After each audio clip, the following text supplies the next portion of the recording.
Monsieur, non. Vous allez parler, mais le jeune le jeune garçon que je connais lève le bras depuis des heures. Merci, merci monsieur.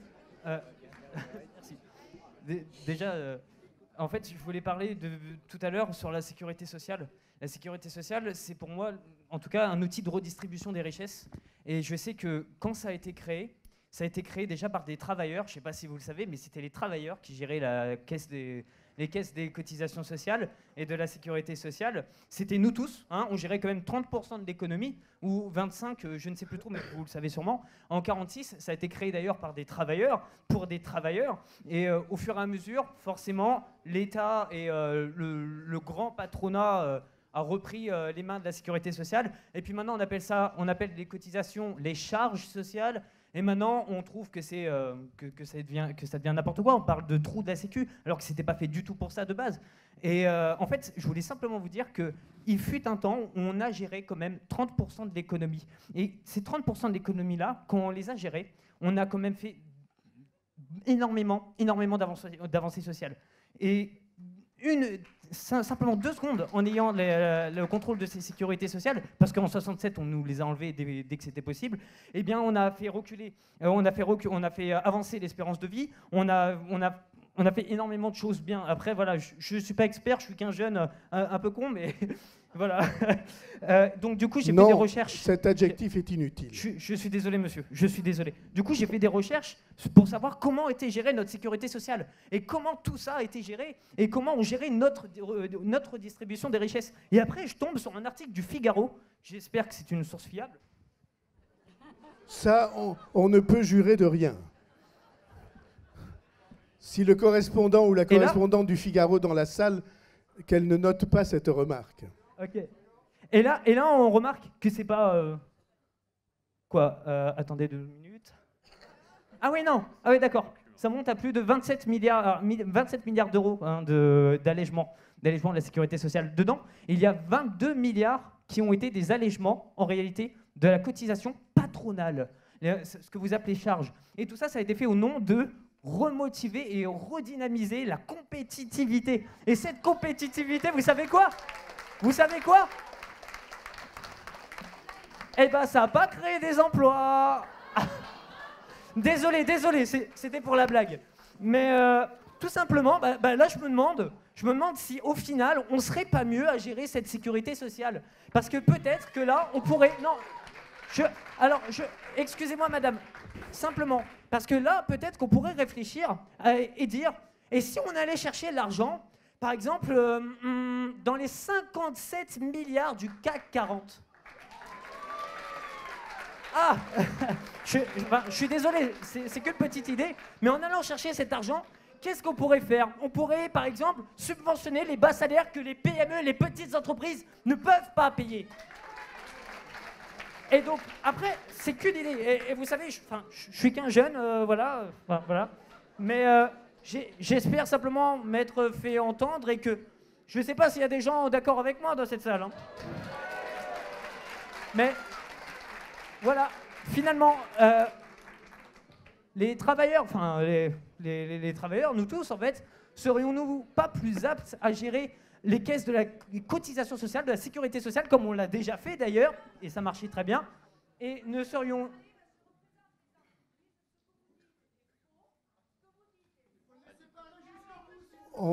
On va vous donner le micro, madame.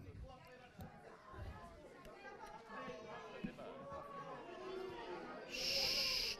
Hein?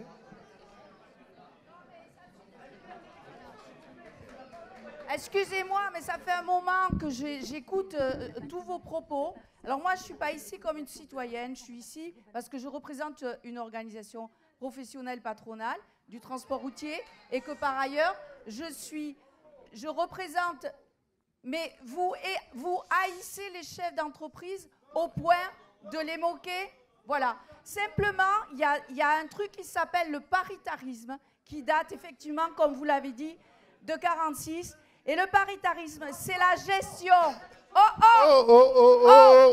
C'est bon. C'est la gestion paritaire. C'est justement totalement différent de l'exercice qui se passe là.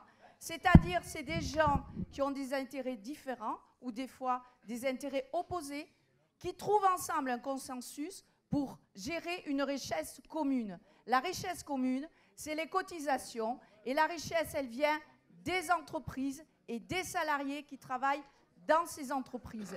Et nous avons une mission que nous menons. Nous sommes pleins de chefs d'entreprise et de salariés qui passons du temps, à longueur d'année, des fois le week-end et les soirées, à négocier tout un tas d'accords qui nous permettent de vivre dans les entreprises et qui nous permettent de gérer le bien commun qui s'appelle la sécurité sociale, la protection sociale. Donc, moi, je ne peux pas laisser dire que vous allez aller prendre l'argent. L'argent, il appartient à tout le monde, à tous les actifs et les inactifs, parce qu'on a tous cotisé, qu'on soit chef d'entreprise ou salarié, pour ce bien commun. Et là, le critiquer en le critiquant faussement, c'est détruire 50 ans de l'histoire du paritarisme en France. De même, je veux terminer juste, de même, les salaires dans les entreprises et la représentation dans les grandes entreprises est assurée par ce qu'on appelle les syndicats de salariés, qui sont divers et variés, dans lesquels et qui négocient au nom des salariés et qui font en sorte que les salaires ressemblent ou soient à la hauteur de ce qu'attendent les salariés. Dernière chose, effectivement, j'ai entendu tout à l'heure des gens en dire qu'un mot qui est horrible, c'est la compétitivité. Ben oui, sachez qu'une entreprise, si elle dépense plus d'argent qu'elle n'en gagne, ça s'appelle un dépôt de bilan et elle est obligée de faire un licenciement économique et de licencier tous les salariés qu'elle a. Voilà, c'est tout ce que je voulais dire. Je suis venue vous écouter et là-dessus, je vais me permettre de m'en aller parce qu'effectivement, moi, je ne fais pas de politique, je fais juste la politique professionnelle. Est-ce qu'on peut avoir un peu de silence? D'abord, ce garçon va finir en quelques phrases son intervention.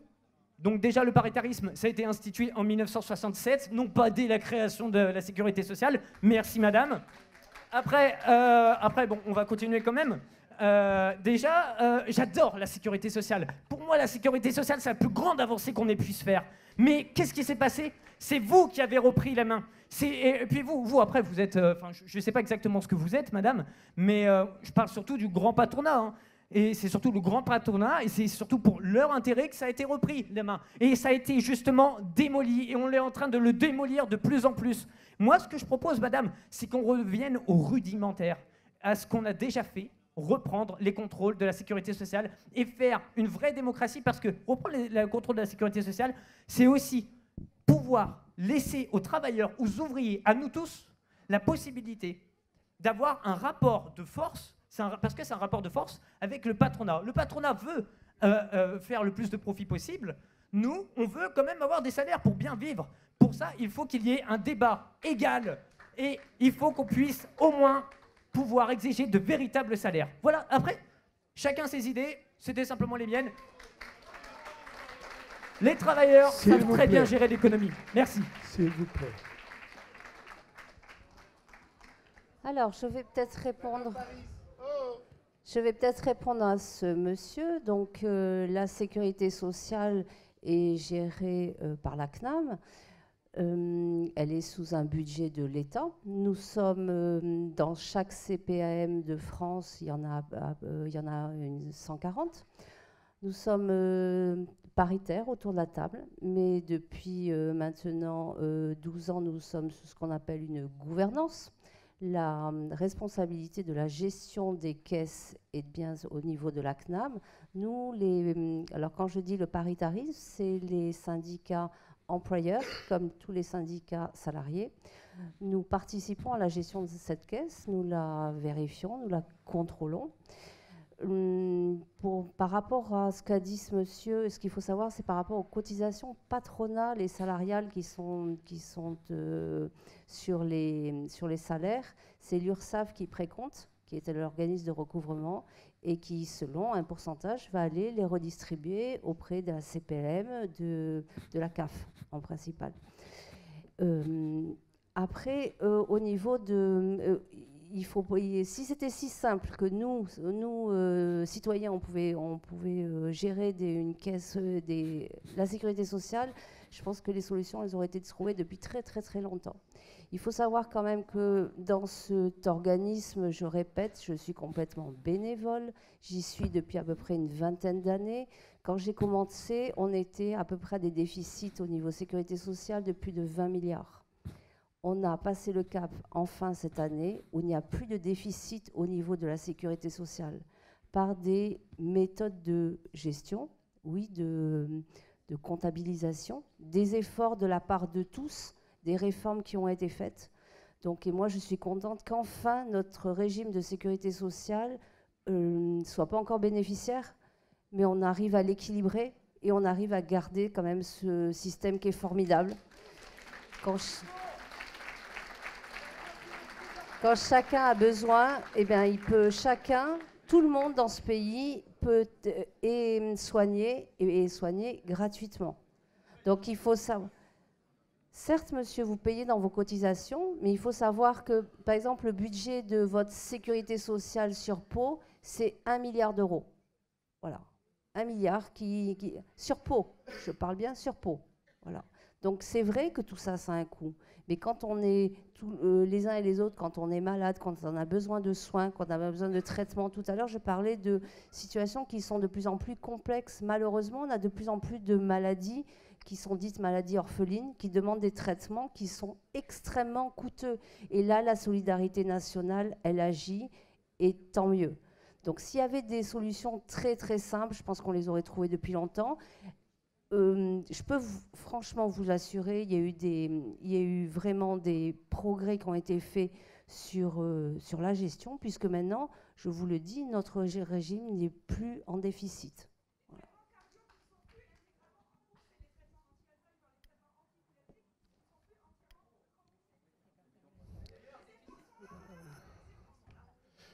Non, mais c'est très simple. Bien sûr qu'il y a des efforts que Madame Paris appelle de gestion, c'est-à-dire d'économie. C'est la vérité vraie. Pourquoi ? Parce que les déficits annuels qu'elle évoquait, 20 milliards, 10 milliards, 15 milliards, ce n'est pas des déficits. C'est la mise à la charge des enfants des soins qu'on apporte à la génération actuelle. Parce qu'on emprunte le déficit en question.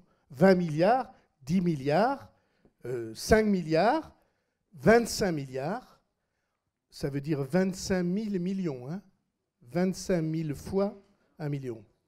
Eh bien, on va l'emprunter pour le mettre à la charge des générations qui viennent, c'est-à-dire de vous. Parce que je note au passage, on m'avait dit qu'il n'y aura aucun jeune, il y a plein de jeunes dans la salle. Et donc vous, c'est à votre charge. Vous croyez que ce sont des économies qui sont faites contre vous, c'est fait pour être mis à votre charge. Et naturellement, il n'y a rien, à mon avis, de plus scandaleux que de mettre à la charge des enfants la santé des générations actuelles. C'est pas normal. Les retraites des générations actuelles, c'est scandaleux qu'on le mette à la charge des générations qui viennent, qui seront moins nombreuses, et qui donc auront plus à leur charge que n'avaient les générations privilégiées précédentes. Et donc moi, je défends ce principe qui...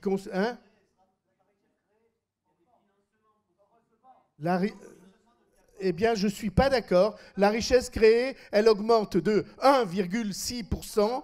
Et quand vous avez une augmentation de 3,5% des dépenses sur le long terme, on transfère la charge aux générations qui viennent. Mais peut-être le professeur Lecacheux va dire un mot sur ce sujet.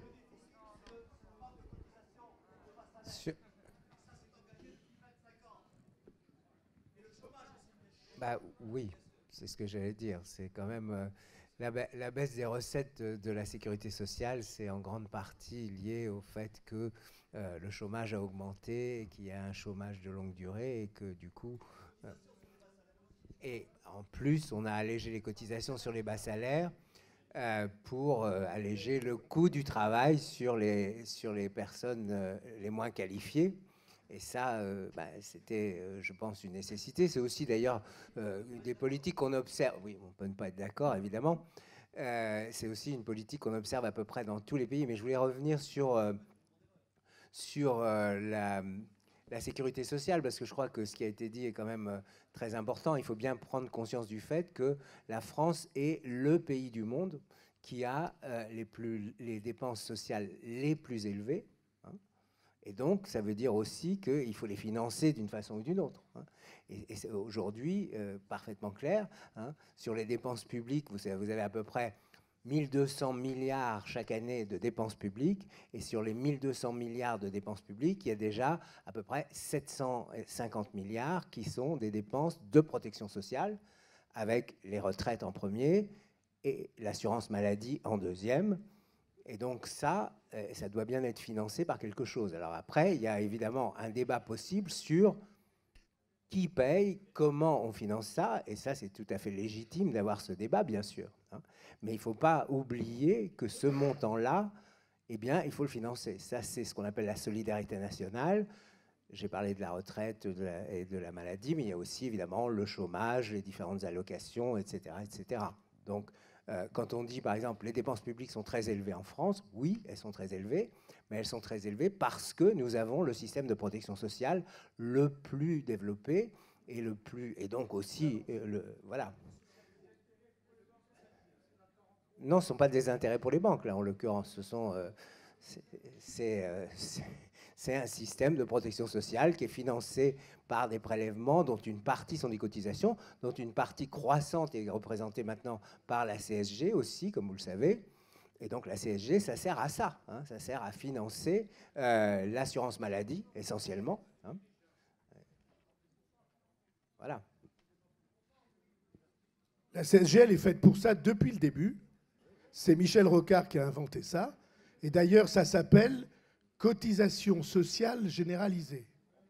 C'était l'idée. Pas du tout.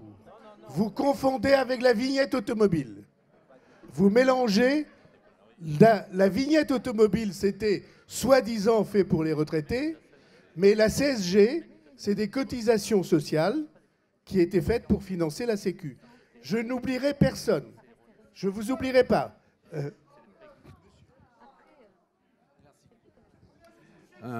Bonjour.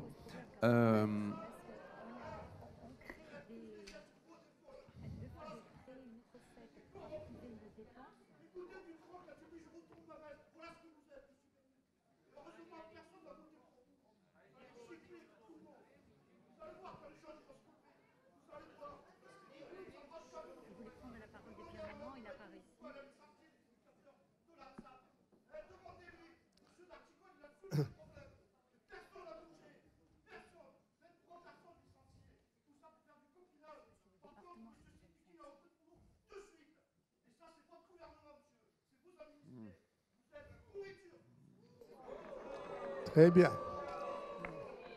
En tout cas, voilà un propos modéré et respectueux à donner en exemple. Monsieur. Oui, bonsoir.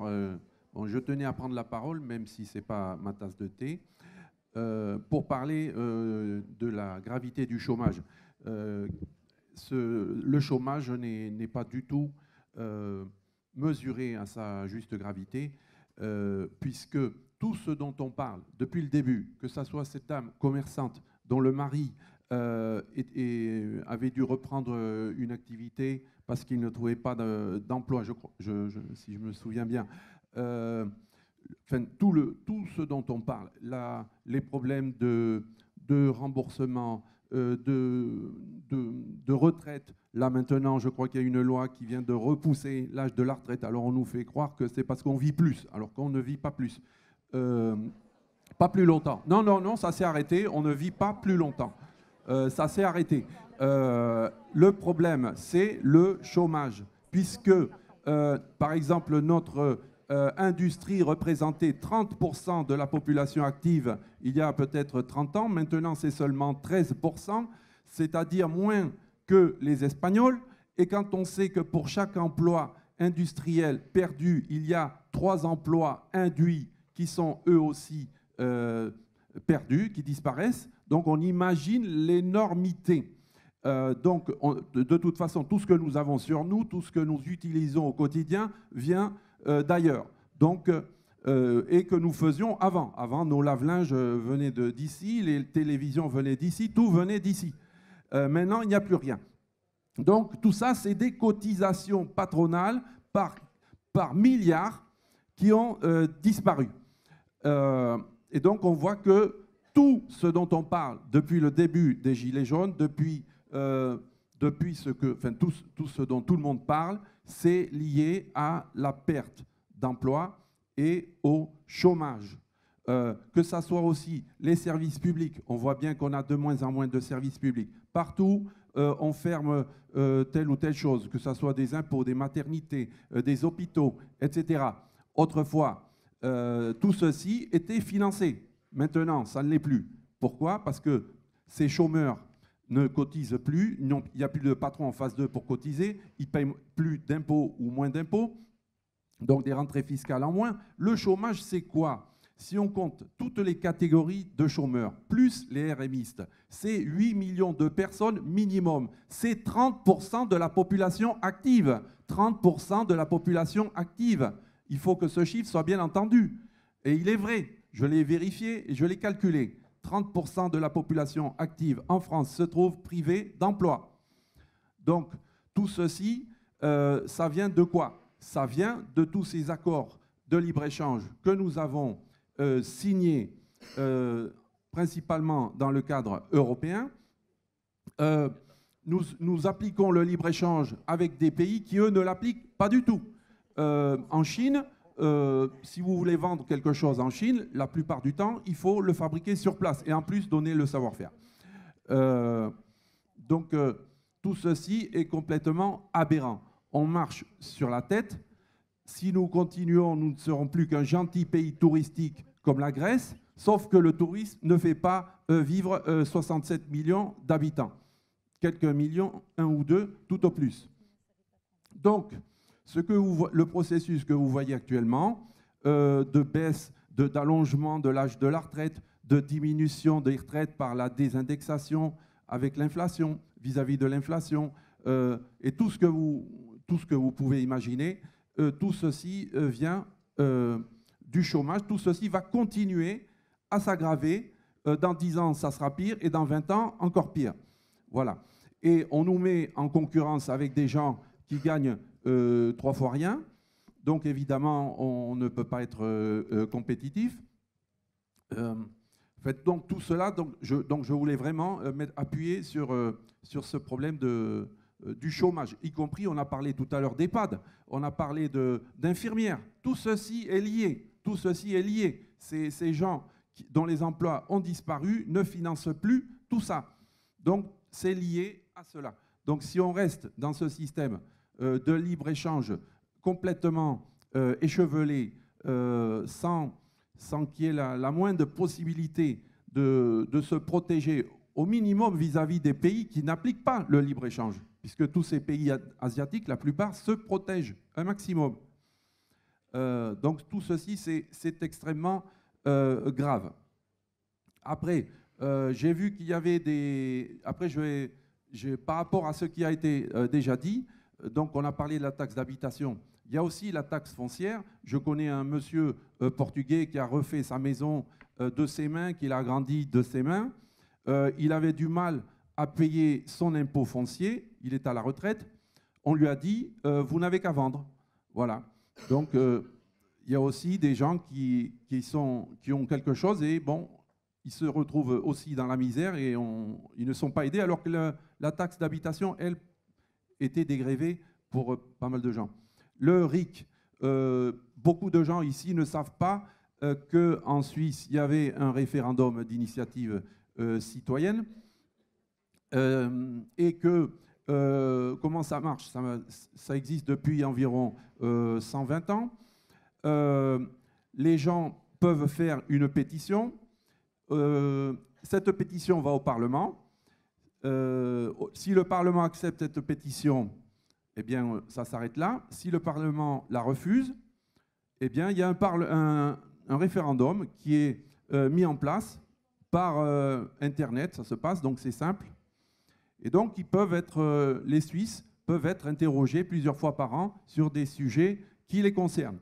Quand on nous dit que ça va entraîner du populisme, je rappellerai que la peine de mort a été supprimée 50 ans avant nous, en Suisse, grâce au RIC, grâce au référendum d'initiative citoyenne.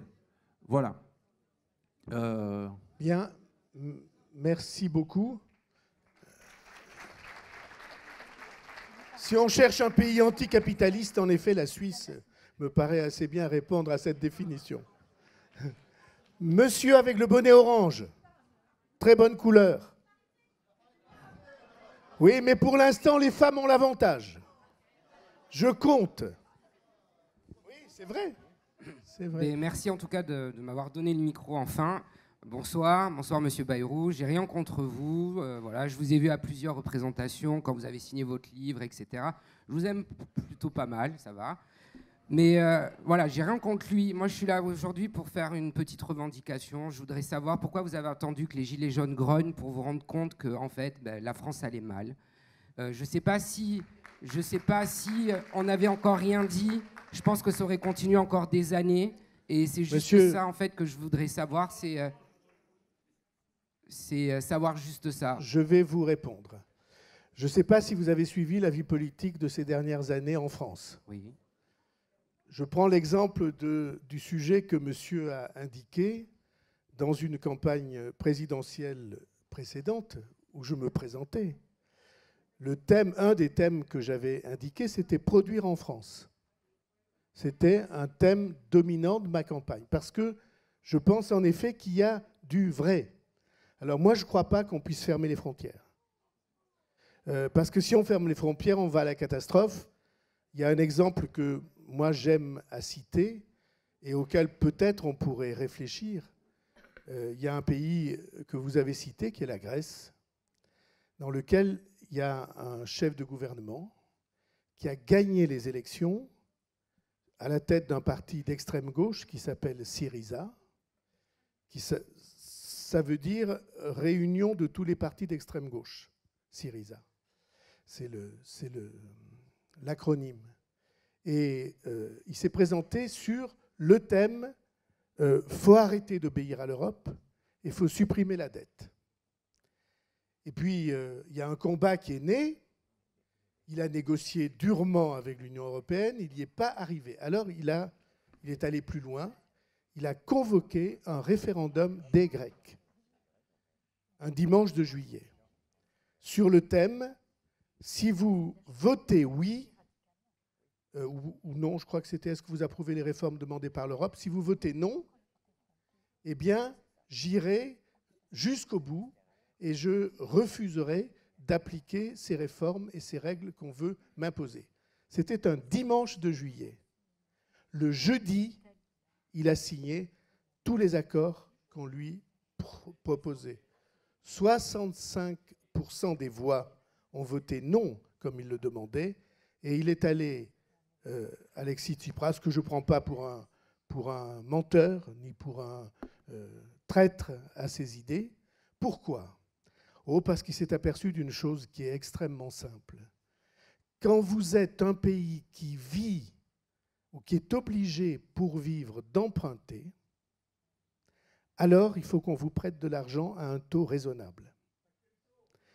Et donc, si vous êtes un pays dans lequel personne n'a confiance, parce qu'on dit les banques, ce n'est pas les banques seulement, les caisses de retraite qui servent des retraites complémentaires. Les caisses de retraite, elles achètent de l'emprunt, elles achètent des obligations. Pas aux banques, à l'État, monsieur. Elles achètent des emprunts. Et donc, il s'est aperçu qu'il était impossible de faire vivre son pays s'il se mettait totalement de côté et en marge de ces grandes règles internationales. Oh, ce n'est pas des règles internationales, c'est des règles de chacun de la vie de tous les jours. Si vous avez un copain qui vous emprunte 100 €, Oui, il aurait pu, mais il a...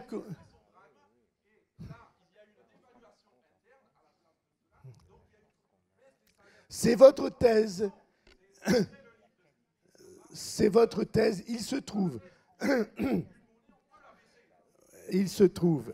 Excusez-moi. Il se trouve. Ben, regardez ce qui arrive au Brexit, si c'est facile de sortir. Non, il n'y était pas. Mais je reviens à la question. Si Tsipras a fait ça, c'est pas par trahison. C'est parce qu'il a trouvé les raisons objectives. Et tout à l'heure, D'Artigol va dire c'est la Troïka. C'est pas vrai. La Troïka, mais tu vas parler. La Troïka, c'était les règles qu'on voulait lui imposer. Mais la décision de Tsipras, pour tout vous dire, je trouve que c'est des circonstances de la vie privée.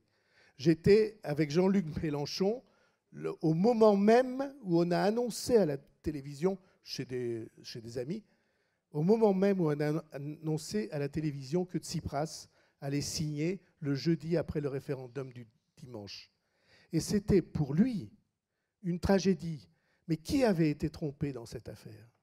Ont été trompés les gens qui avaient fait croire qu'on pouvait, sans risque, refuser sa signature, ne pas rembourser la dette. On peut le faire, il ne faut plus jamais emprunter de sa vie. Voilà. Donc, mais vous dites c'est pas vrai, je dis que c'est vrai. Mais, Monsieur D'Artigol. Excusez-moi, mais j'avais pas trop fini et vous n'avez pas trop répondu aussi à ma question. Je voulais savoir pourquoi vous avez attendu en fait qu'on grogne mais dans la rue. Je vous répète, si vous aviez suivi, je ne veux pas faire ma pub, je ne suis pas là pour ça. Si vous aviez suivi la vie politique française, vous auriez probablement aperçu que ces thèmes-là, c'est depuis des années mais justement, que je dis qu'elles vont venir. Alors, est-ce que vous comprenez que des gens comme nous, simples citoyens, envoient depuis 30 ans, 40 ans les mêmes personnes au pouvoir qui nous promettent toujours la même chose et au final, ça ne change jamais? J'ai commencé par ça dans mon introduction. D'accord, mais alors à quoi va servir ce qu'on est en train de faire ce soir? Eh bien, j'espère que ça servira à quelque chose et vous aurez de toute façon l'occasion d'en juger puisque vous aurez un bulletin de vote entre les mains. Ouais, c'est votre liberté. J'aimerais juste... Citoyen, je vais faire très court, citoyen Bayrou, citoyen d'Artigol, ça me touche à cœur parce que j'ai bien suivi cette affaire grecque. Et ce que vous êtes en train de nous dire, et ce qui explique pour beaucoup les convulsions françaises d'aujourd'hui, c'est qu'il ne serait pas possible de faire autrement. C'est-à-dire que quand un peuple en Europe, comme les Grecs, ou comme le peuple français en 2005, dit non, et on veut changer de politique, on leur fait la démonstration dans les mois ou même les jours qui suivent, n'y comptez pas. Et aujourd'hui, il y a... je ne vous ai pas interrompu. Monsieur, je termine. Syriza, c'est vous. On n'est pas en conseil municipal. C'est la vérité. Est-ce que je peux terminer? Tout à l'heure, le professeur Lecacheux, il a eu raison, nous a dit, mais on peut discuter. Et donc, il va falloir, et je termine sur cette idée, sinon on va tourner en rond dans ces salles, et au final, rien ne changera. Il faut, bien évidemment, parler d'une autre société, d'une autre répartition des richesses. Est-ce que vous voyez que Google France a fait l'aveu qu'ils ont fait évader, optimiser, on dit, fiscalement, 19 milliards. Et ils nous disent même, on n'aimerait pas payer le CICE, je ne sais pas si vous avez vu ça, on n'aimerait pas le recevoir, mais on va être obligé de le toucher. On nous fait culpabiliser sur le déficit de la sécurité sociale. Il y a dans notre pays 80 milliards d'évasion fiscale. Et je termine sur cette idée, et si les revenus du capital étaient mis à contribution au même niveau que les revenus du travail, on aurait les maternités de proximité, on pourrait renationaliser les autoroutes, on aurait nos postes, on aurait nos maternités, on aurait le service public ferroviaire. Il va falloir changer de logiciel pour une personnalité comme vous, qui avez soutenu de manière très forte le nouveau pouvoir. Je constate que Jupiter est redescendu sur Terre, que s'il n'y avait pas eu les Gilets jaunes, on n'aurait pas eu le débat, en espérant que le débat aille au bout. En espérant que le débat aille au bout. Arrêtez de nous dire Non. on ne va pas pouvoir faire autrement. Ça n'est Sinon, je pas- trouve que c'est une très bonne soirée. Ça n'est pas ce que je dis. Je veux dire à Olivier d'Artigol, enfin un débat qu'on a ailleurs, souvent. Est-ce qu'il connaît un pays qui ait fait ça? Le laissez pas faire. Je regarde, je regrette, les électeurs, ils sont là. Les citoyens, ils sont là. On peut faire... Ah, si vote n'est pas une démocratie, si voter n'est pas... Monsieur, excusez-moi de dire, nous avons là un point d'affrontement absolu. Parce que pour moi, la démocratie, c'est de voter. Et faire de l'intimidation et faire... Je ne suis pas député.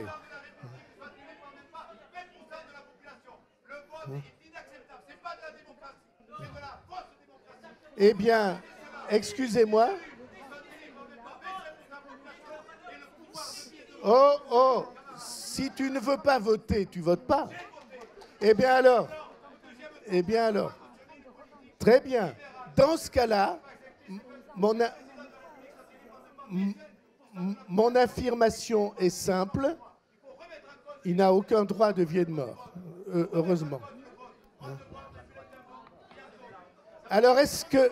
Stop. Chut, question très intéressante. Est-ce que tu es pour le vote obligatoire? Qui ici est pour le vote obligatoire? Et le vote blanc? Et le vote blanc? Et le vote blanc qui est dans mon programme depuis 20 ans, comme tu sais. Comme tu sais. Alors, non, on va compter un peu. Oui, absolument. Je suis d'accord. Je suis d'accord. Vous voyez que c'est un point de rencontre. Qui ici, attendez, qui ici est contre le vote obligatoire? C'est juste indicatif, hein? C'est pour se faire une idée. Qui est pour? Bon, il y a une large majorité. Mais ça peut être un très bon sujet de référendum. On est pour... Ben, vous allez pouvoir applaudir, alors. Là, vous allez pouvoir applaudir. Voilà. Voilà. Vote obligatoire et vote blanc pris en compte. Ben voilà. Mais il se trouve que je pense que c'est une bonne idée. C'est appliqué en Belgique. Et ceux qui ne votent pas, ils ont une amende. Ah ben si. C'est la règle en Belgique. C'est la loi en Belgique. Ben ça, attendez.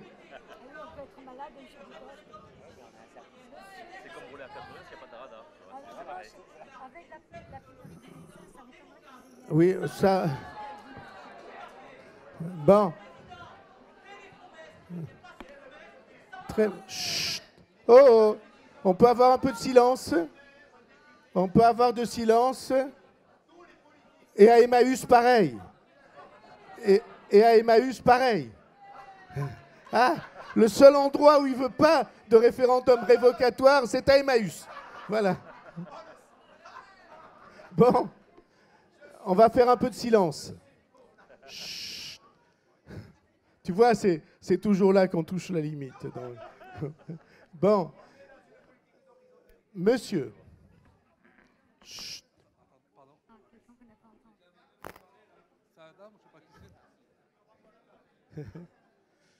Tu l'as cherché. Bonsoir tout le monde. Je vais vous donner un scoop ce soir.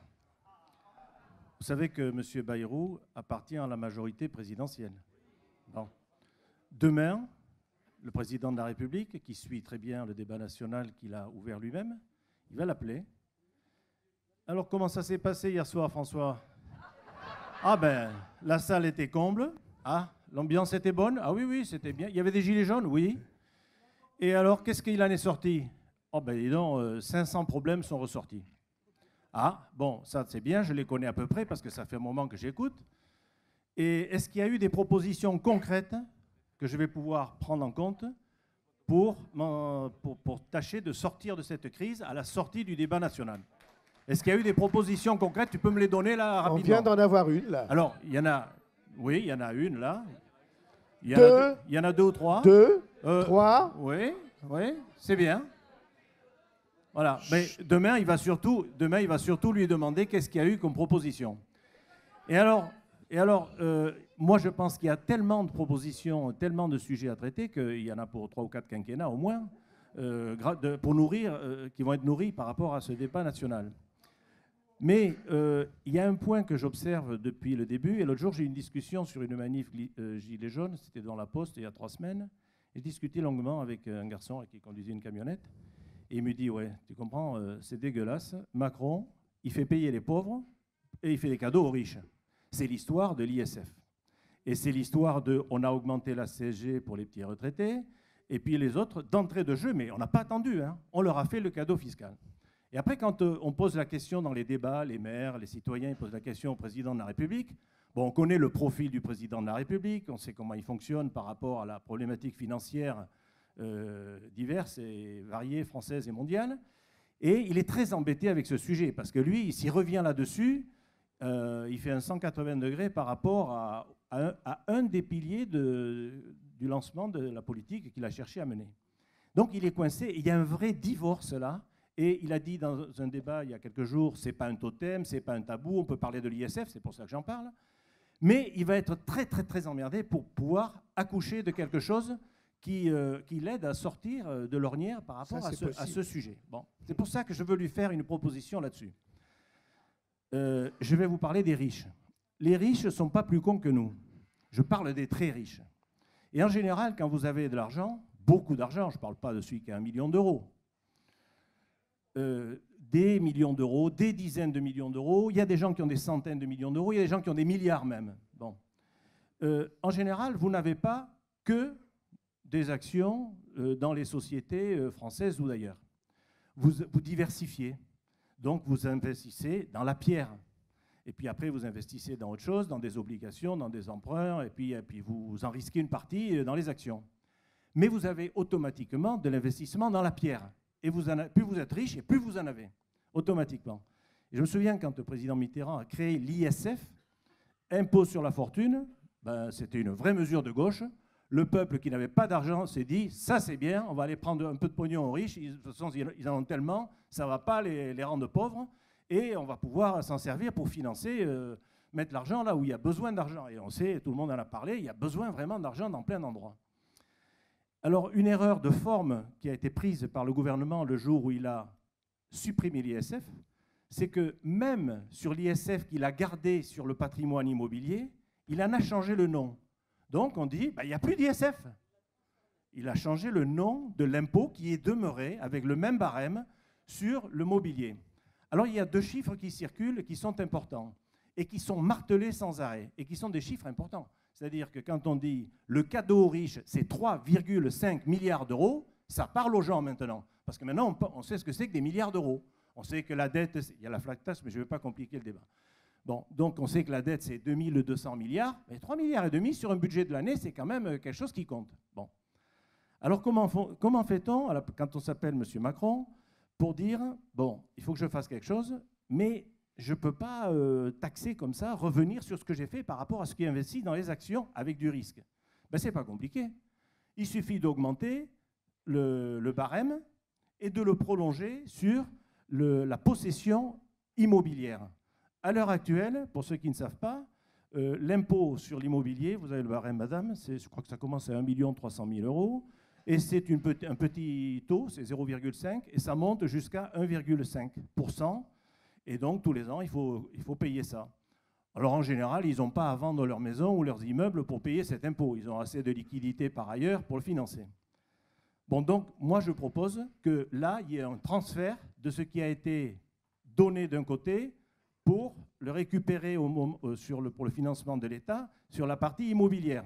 C'est-à-dire que le 0,5, il devient 1, et ensuite, c'est progressif, et ça ne s'arrête pas à 3, ça va jusqu'à 5, pour quelqu'un qui a, je ne sais pas moi, 5 millions, 10 millions, 15 millions de patrimoine. Ça, c'est les techniciens de la fiscalité qui vont l'étudier.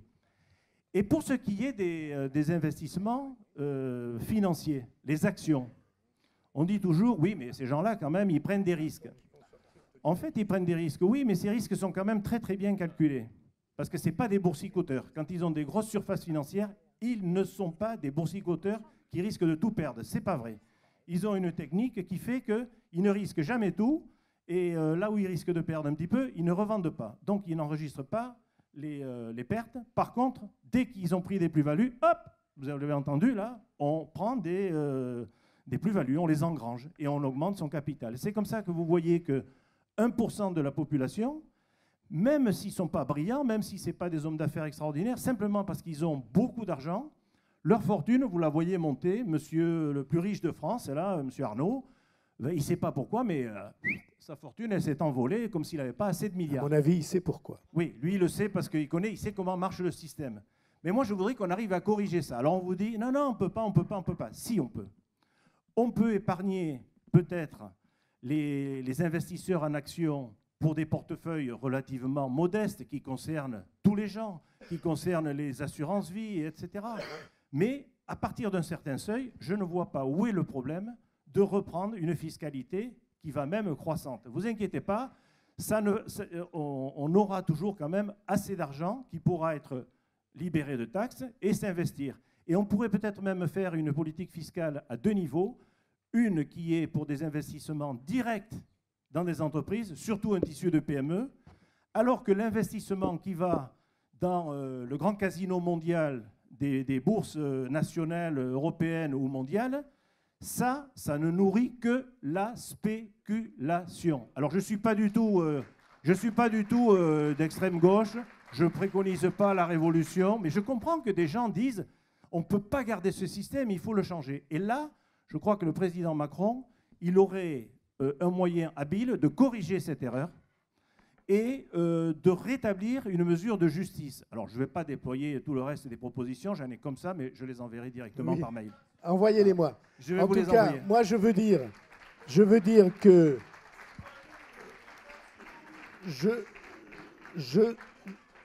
je soutiens et j'approuve, et j'ai défendu en étant minoritaire, j'ai perdu. Moi, je voulais que la réforme de l'ISF, l'exonération ne porte que sur l'argent investi dans l'entreprise. C'était même une proposition formelle. Et j'ai multiplié les interventions publiques et j'ai perdu. Et donc, de ce point de vue-là, je vais transmettre votre proposition. Si jamais j'ai l'occasion, vous avez dit il va vous appeler demain, peut-être ce soir. Bon. Après, alors, j'ai besoin micro féminin ici. Quelle heure il est, là? Après, je vais vous faire parler, vous allez dire ce que vous sentez. Bonsoir, mesdames et messieurs. Alors, excusez-moi, je vais vous donner les choses un petit peu dans le désordre. Je n'ai pas l'habitude de parler. Pour commencer, je voudrais remercier les Gilets jaunes. Oui, je les remercie. Merci. Parce que même si je ne suis pas d'accord avec tout ce que certaines choses que vous faites, moi, je n'ai pas eu le cul assis au chaud pendant que les autres étaient dans la rue. Je trouve que la France va mal. Il fut un temps lointain où Robin des Bois prenait aux riches pour donner aux pauvres. Mais qu'est-ce qui s'est passé? La France, on pourrait mettre... Et puis on n'est même pas sûr que ça soit vrai, en plus. Hein. Oh, il faut rêver. C'est un roman. On pourrait mettre très bon roman, très bon film. On pourrait mettre sous ventoline la France, car je pense que les Français respirent mal. Aujourd'hui, on nous demande de faire des efforts, pendant que certains se remplissent les poches bien au chaud, dans leur tour, avec un regard compatissant vers le bas. Il est très facile de jouer avec les mots et de faire des tirades. Aujourd'hui, on n'a aucune réponse. Donc c'est bien joli les débats, mais à part poser des questions, je pense pas que, je vois pas le boomerang. Bref. Donc je ne vais pas raconter ma vie personnelle, ça, tout le monde s'en fout. Mais bref, ma maman, elle a 84 ans et elle paye la taxe audiovisuelle à 84 ans, je ne comprends pas. Donc pour regarder Heidi en juillet et Sissi au mois de Noël, hein, voilà. Bref. Et moi, j'ai eu un parcours chaotique. Pour X raisons, je touche 530 € par mois. je défie quiconque de vivre avec ça. Aujourd'hui, je n'ai pas le droit au chèque énergie. Je ne peux pas changer ma voiture. J'ai une voiture, elle a 19 ans, monsieur le maire. Donc aujourd'hui, moi, je veux bien aller avec l'aide de l'État, aller chez un concessionnaire, aller chez un garagiste, acheter une voiture. Mais quel banquier va me donner l'argent pour que je paye le reste? C'est-à-dire que moi, il met 530 €, il va falloir que je fasse un crédit pour payer le restant de la voiture. Donc, c'est pareil, je ne demande pas l'aumône, je me débrouillerai.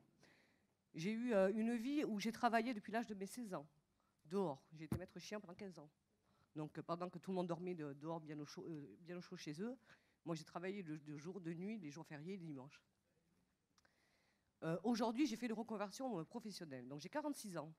Donc, j'ai voulu passer un CAP de coiffure que je me suis payé parce que j'ai économisé pendant 1 an, parce que j'ai aucun organisme qui me l'a payé, hein, soit dit en passant.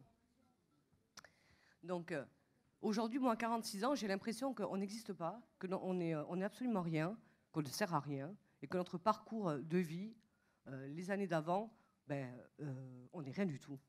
Moi, à 46 ans, je ne trouve aucun patron. Parce que moi, à 46 ans, quand je vais dans un salon de coiffure, moi, on ne me veut pas. Alors peut-être qu'ils font des castings pour les enseignes. Je suis loin d'être... voilà. Bref, mais c'est la galère pour moi. Donc moi, aujourd'hui, je voudrais quand même que vous vous appuyiez quand même sur les gens qui ont au-delà de 45 ans, je vais dire. On n'est pas foutus. Voilà. Et non, on n'est pas foutus. C'est le moins qu'on en puisse dire. Hein, ou peut-être à la télé-réalité. Voilà.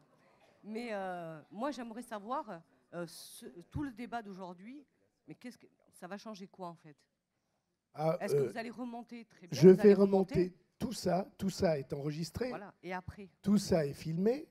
Et puis après, nous, on va encore en avoir 4 de plus, hein, comme ça, ici. Oui, mais bon. Vous savez, on peut parler jusqu'en 2040. Eh bien, c'est bien. Il n'y a pas de souci. Et on va, on va, du moins, c'est ça qui est prévu. Voilà. Mais si quelqu'un a participé à cette réunion et peut sortir en disant les solutions sont faciles, il n'y a qu'à le faire et tout est réglé parce que finalement, c'est à portée de la main, je crois qu'il n'y aura pas grand monde qui le dira. Tout à fait. Mais au terme de ces 8 semaines de débat, eh bien, on va tous s'exprimer et on verra. Et forcément, le président de la République prendra sa responsabilité. Il dira, voilà, moi, le projet que je veux porter. Voilà ce que je veux atteindre. Voilà ce qui est possible et ce qui ne l'est pas. Du moins, c'est comme ça que je comprends le mouvement. Et c'est pourquoi moi, je soutiens vraiment l'idée qu'on ait un grand débat national dans lequel les maires soient responsables du dialogue, pas de pousser des idées, ou s'ils le souhaitent comme citoyens, mais du dialogue, parce que c'est comme ça qu'au moins on va pointer les sujets qui sont devenus cruciaux. Parce que, je le répète, je ne crois pas que ça soit que français. Je pense que ceci, c'est sur la planète entière. Voilà. Et donc, on va essayer d'y trouver, voilà, des réponses compréhensibles et crédibles. Voilà. Quand il est venu et qu'il a dit la prime d'activité va être augmentée de 100 €, c'est compréhensible et crédible. C'est pas assez peut-être, ça touche pas, hein, c'est quand même pas rien. Voilà, pour moi. Moi, je pense que la France, c'est comme un immeuble. Vous savez, quand on nettoie, moi j'ai fait du ménage pendant des années, quand on nettoie un immeuble, on commence par le haut et on finit par le bas.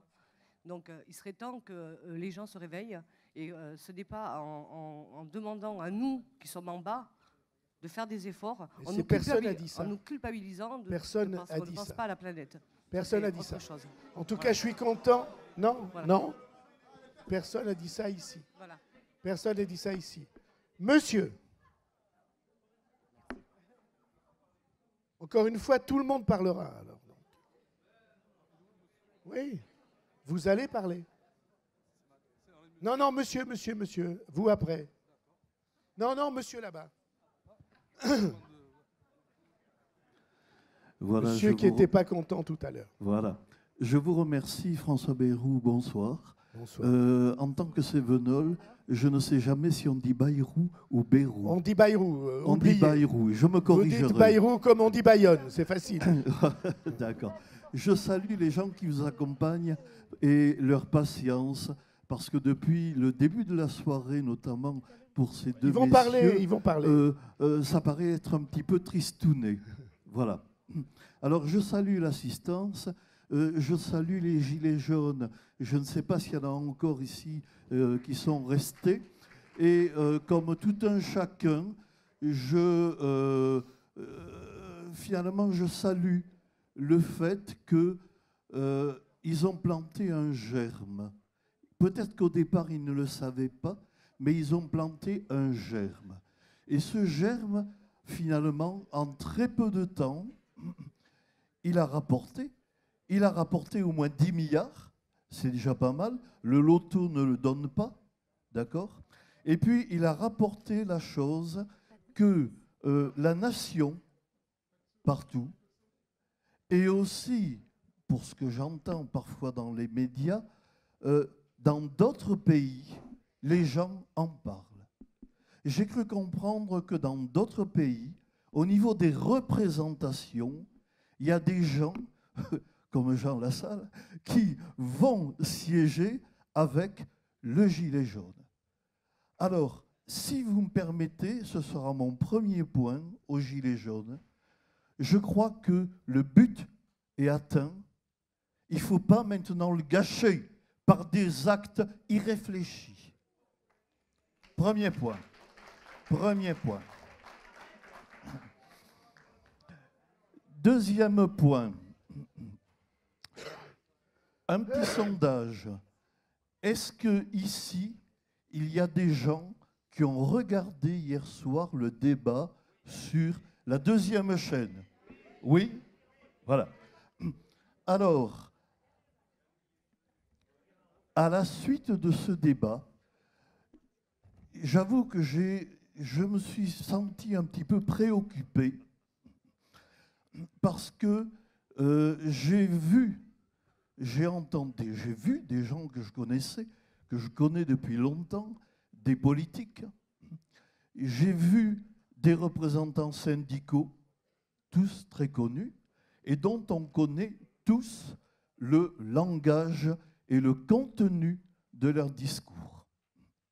Et je me suis dit, mais enfin quand même, il y a quelque chose qui ne va pas. Et j'ai pris la peine aujourd'hui de revenir sur les chiffres de l'élection présidentielle et de l'élection législative qui a suivi. Contrairement à ce que j'entends souvent, et si je me trompe, j'aimerais qu'on me dise, si je fais l'erreur, qu'on me dise où est mon erreur. Mais d'après les chiffres que j'ai relevés sur le site du ministère de l'Intérieur, le président Macron a été élu avec 43% des voix des inscrits. Merci, monsieur.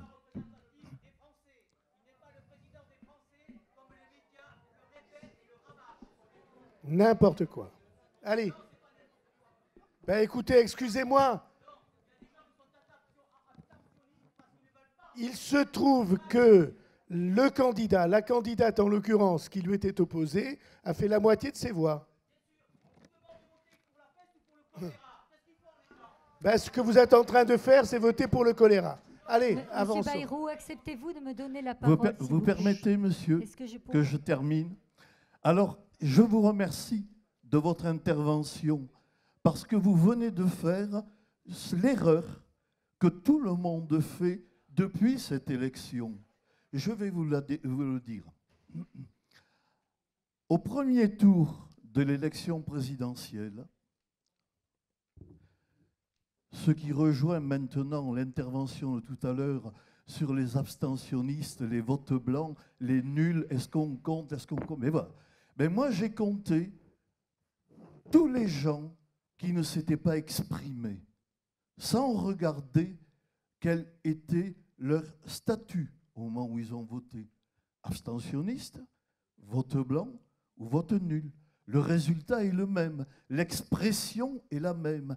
Ce sont des gens qui n'ont rien dit et qui n'ont pas voulu s'exprimer. Alors voilà, le résultat. Au premier tour de la présidentielle, il y avait 24% des inscrits qui ne se sont pas exprimés. Au deuxième tour de la présidentielle, il y avait 34% des inscrits qui ne se sont pas exprimés au niveau du président, au niveau de la présidence. Et je continue. Au premier tour des législatives, 52% des inscrits ne se sont pas exprimés. Et au deuxième tour de la législative, 61% des inscrits ne se sont pas exprimés. Et alors, il est sorti de cette affaire le président Macron et 300 députés LREM.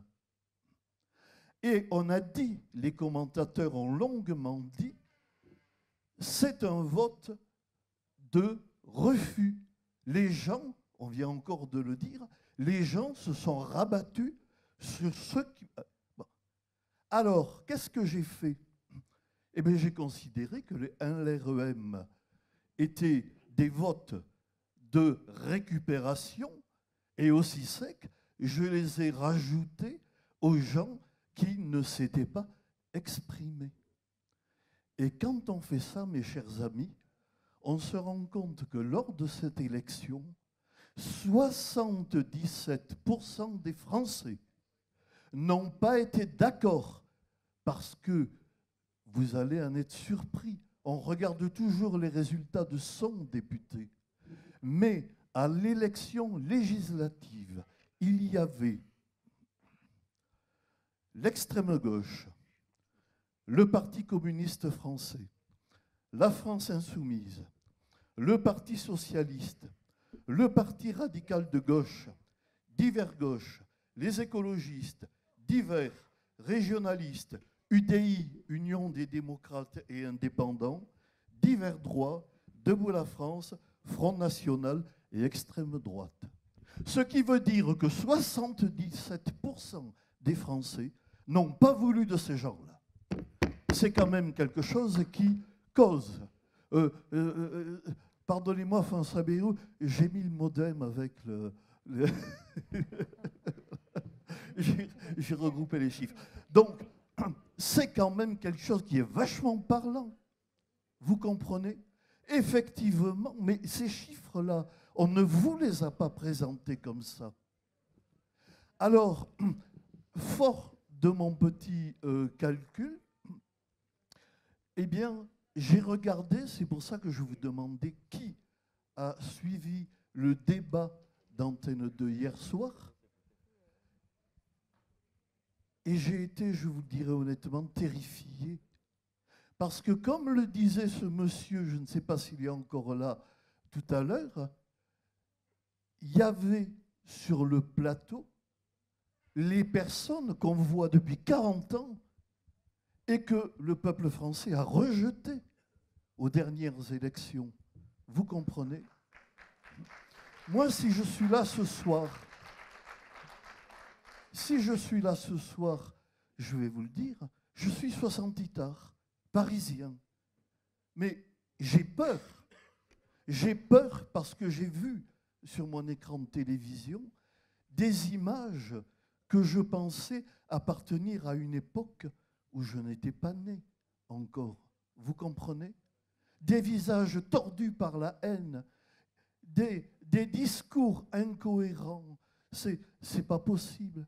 Et ces regroupements, ces gens qui se regroupent et qui hurlent, c'est dur ce que je vais dire, mais je le pense sincèrement. Ils sont excités par des responsables politiques dont je pense personnellement, et je l'exprime publiquement, qui relèvent de la psychiatrie. Voilà. Parce que, je vais vous dire pourquoi. Je vais vous dire pourquoi. Quand on a un discours, quand on a un comportement qui est coupé de la réalité, du monde, de tous les jours, de ce que vous vivez. Eh bien, si c'est... Non, le monsieur, il n'a pas la télé chez lui. Quand on regarde ce truc-là, eh bien, si on est dans un état que je qualifierais de bienveillant, eh bien, vous savez, dans le langage courant, quand quelqu'un dit « je vais faire ça », et puis que manifestement ça paraît à tous les gens autour impossible à faire, vous savez bien, on le dit avec un petit sourire, on dit « il rêve ». Voilà. Mais quand on envisage, c'est l'utopie, oui, effectivement, mais quand on envisage des choses qui sont agressives, impossibles, brutales, qui mettent en jeu la cohésion, tout ce qui se passe au niveau d'une nation, ben excusez-moi, c'est plus du rêve. Quand on a quitté à ce point-là la réalité, ça porte un mot. En médecine, on appelle ça le délire. Et le délire, je suis désolé, ça relève de la psychiatrie. Voilà. Merci beaucoup. Alors, François... intéressante analyse chiffrée, en tout cas. Est-ce que je peux me permettre un deuxième point? Vous allez me l'écrire. Non, il oui. concerne tous ces, j'allais dire, pauvres gens. Non, ils sont pas pauvres. Ils sont pleins de beaucoup de choses, mais pour la plupart d'entre eux, ils sont, comme on dit, ils n'ont pas eu de peau. Ils sont au mauvais endroit, au mauvais truc. Et moi, si vous voulez... Attends. L'autre jour, j'entendais dans un reportage quelqu'un qui disait... Quelqu'un qui disait, j'ai 300 € par mois d'essence pour aller travailler. Eh bien, la réponse à apporter à cette personne, c'est de lui trouver un logement à côté de son travail. C'est pas de changer la Constitution. On est à côté. Bon, merci beaucoup. Mais mon gars, ne me lance pas là-dessus, on va en parler. Je sais qui tu es. Et on trouve du boulot en se bougeant le cul et en traversant la rue. Exactement.